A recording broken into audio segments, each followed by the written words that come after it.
Not my best work, but you gotta start somewhere. Hey, it's Care. Welcome to my take at the lake. Hopping on real quick today for Watercolor Wednesday. Hashtag, I'm not sure who started it. I'll have to look into that. I found out about it through watching Doki Doki Forest's channel. I'll link both of those below when I figure the other part out. That's what happens when you come. Just go. I don't prepare sometimes. I just decide I want to do it, and off we are to the races. So it's Watercolor Wednesday. I love that idea because it gives me an excuse and a reason to play with one of my very favorite things in the whole studio, my watercolors. I've taught watercolor for a lot of years.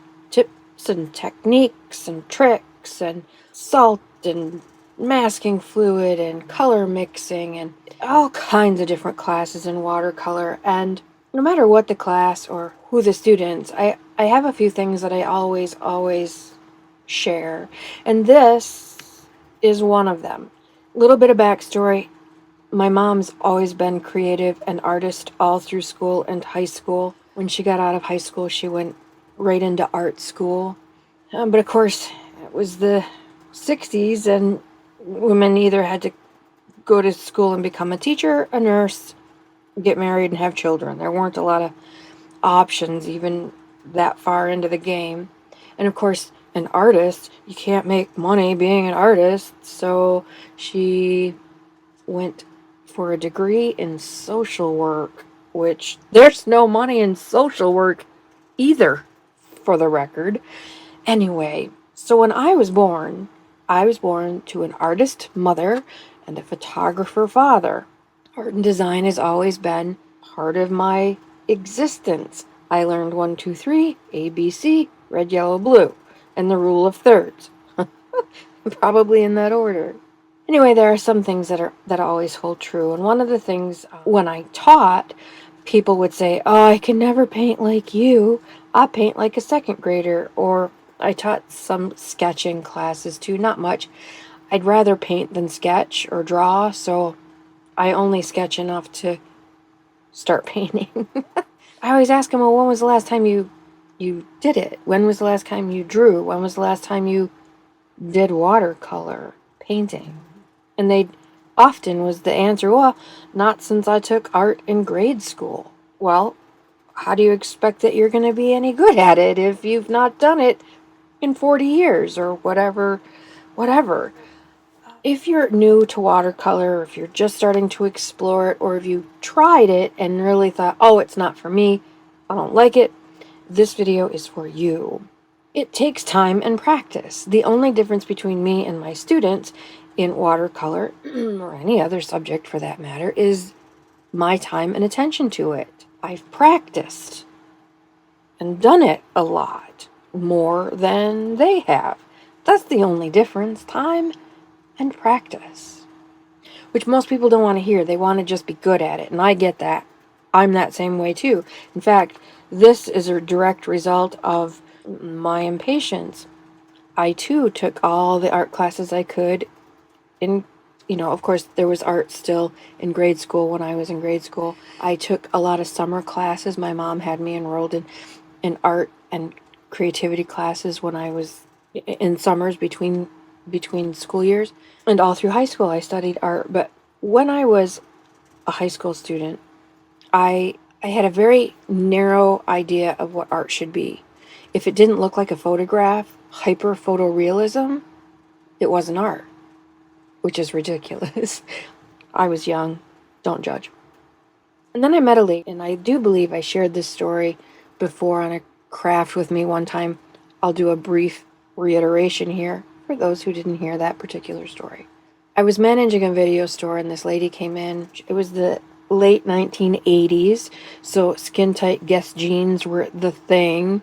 She had a clean, crisp white t-shirt on and a big, giant leather bag over her shoulder and these huge white framed sunglasses. Her hair was jet black, cut into spiky top, and she had this long 1980s tail down the back of her neck. And she says, "I'm looking for my favorite movie." I said, "Well, what would that be?" And she said, "Predator." Now I have to go back and just say this girl with this spiky black hair and the tail and the skin tight Guess jeans and the beautiful sunglasses and the way cool leather bag was about 70 years old, looking for Predator, her favorite movie.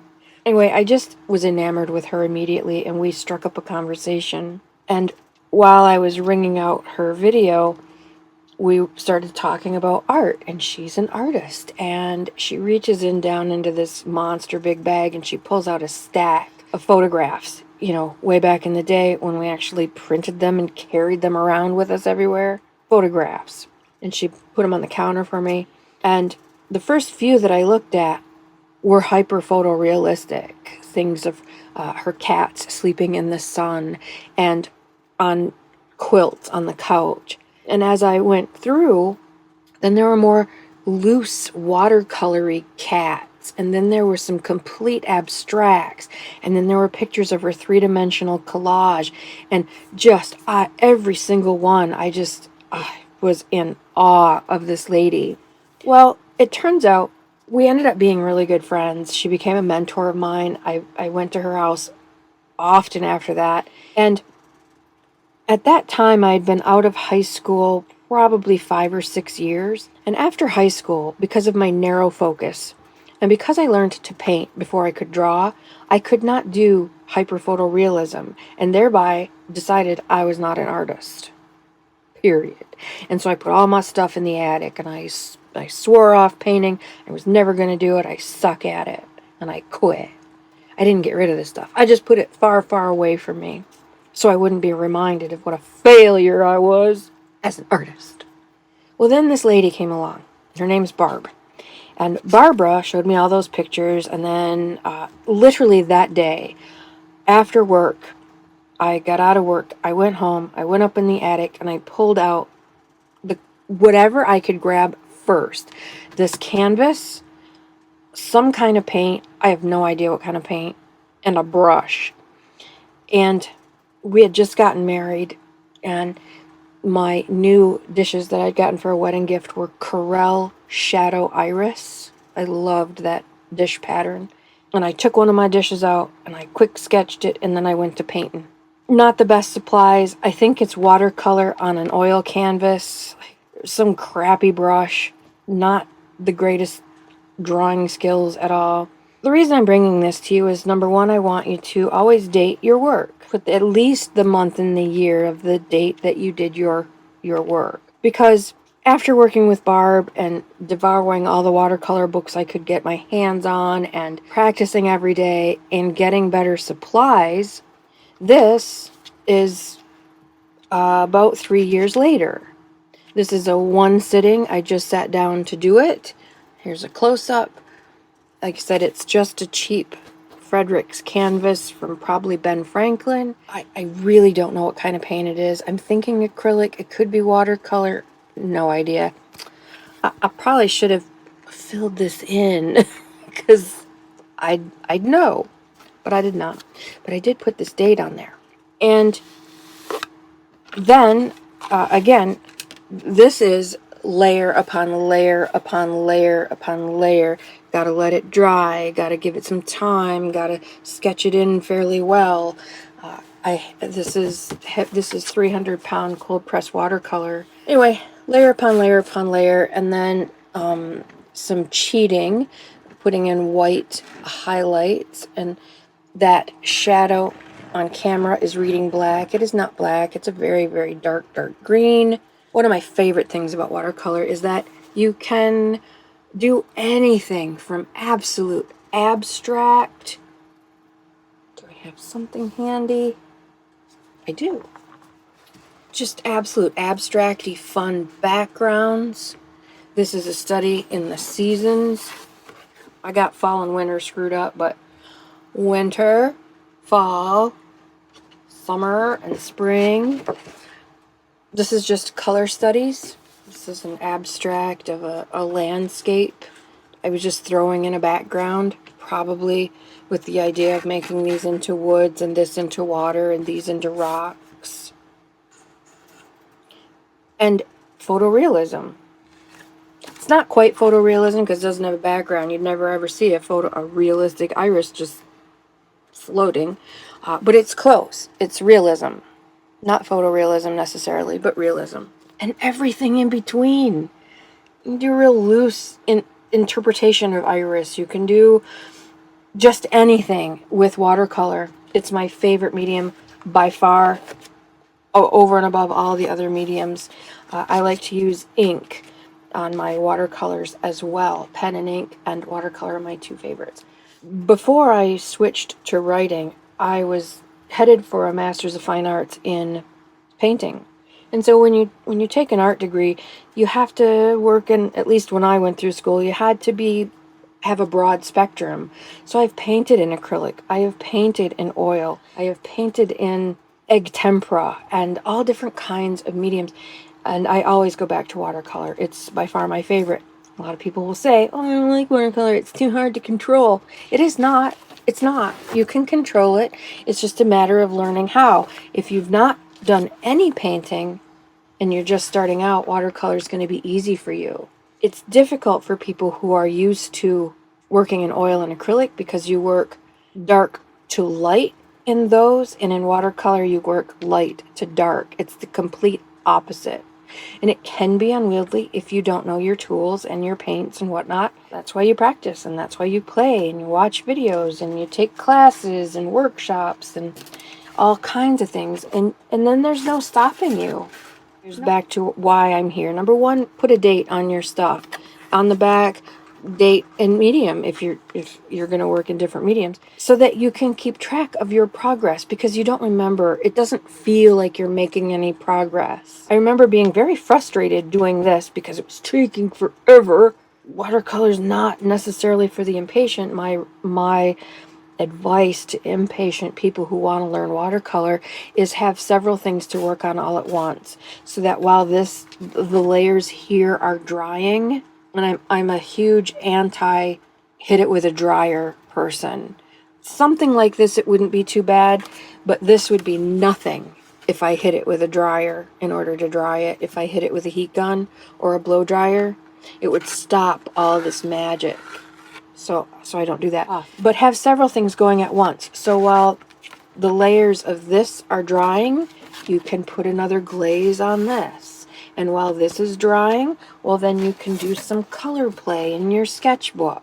That's the way around being an impatient watercolorist. It's just to have a lot of things going on all at once. So number one, date it. Number two, work around the impatience if you're an impatient person. And number three, use decent supplies. This crap supplies on crap canvas with a crap brush. Not my best work. Would it have been this good if I had all the right stuff? It'd have been way better, because this took time and practice. But after teaching watercolor for forever, I hear this over and over and over and over again. I'll practice with the cheap stuff until I get good. And when I get good, then I'll buy the good stuff. Never going to happen. Never going to happen. Some people can make magic with this. That's a rare person. That's lightning in a bottle. This is mostly filler. This is mostly pigment. When you paint, if I were to paint iris with this, it's going to look like this. If I were using the same brush and the same paper, the colors are going to be muddied and dull versus vibrant and bright. It's a fact. 100% fact. I liken it to, if you want to learn how to drive a NASCAR car, if you want to learn how to drive in the Daytona 500, you don't practice with a big wheel around your block, pedaling your little feet off, or pushing a Matchbox car across your living room floor. You'll never learn the intricacies of NASCAR or Daytona driving with a toy. Can't build a house with a play school tool set. There are several videos out there that explain how artists went from hobby artists to, wow, I'm now selling my work almost overnight. What changed? Their supplies. They got better paper.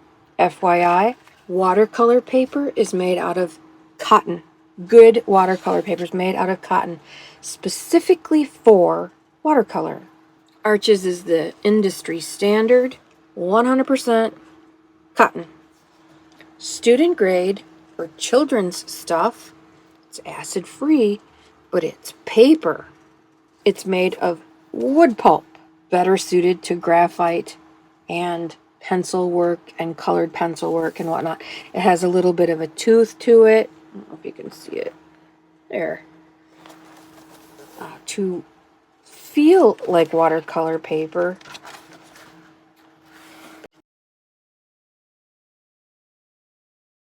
But it's not watercolor paper. And so it does matter. It does matter. However, use what you have. Use what you have. And as the stuff that you have runs out, or you find you're painting more and more often, treat yourself to a couple of good quality paints, either student grade or artist quality paints.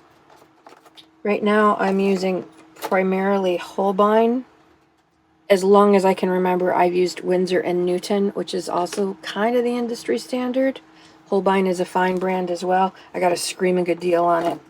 They were changing their packaging, so they put their stuff at like 70% off just to clear out so that they could use their new packages.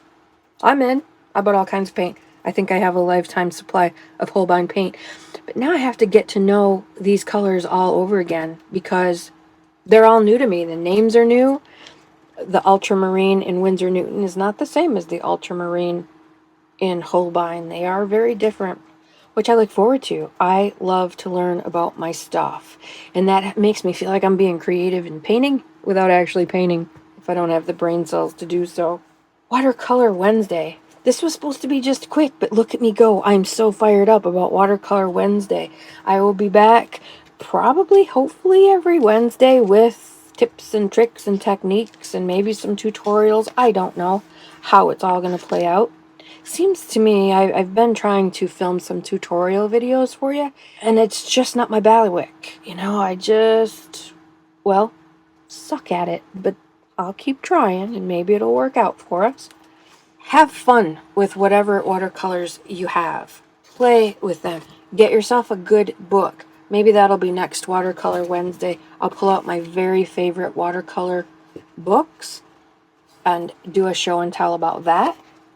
We'll see. I don't know how this is all going to play out, but I'm very excited. Thank you again to Doki Doki Forest and whoever started the hashtag Watercolor Wednesday. Much appreciated. Thank you so much for your time. Please get out your toys and play with them. The only way to get better, go from this to this, is time and practice. Practice takes time, and if you just give it time, you'll never get better without the practice. And practice should feel like play, like this kind of play. This kind of stuff helps you understand how much water and how little water and what can I get to be vibrant and how are my colors going to mix together and what moves. Look how much that green moves versus that green. It's very different. It's a very different green. Look how sedimentary that color is versus that one. Yeah. These are all things we can learn to play with. And once we do that, we can do anything. Thank you so much for your time. Go love up your beastlies.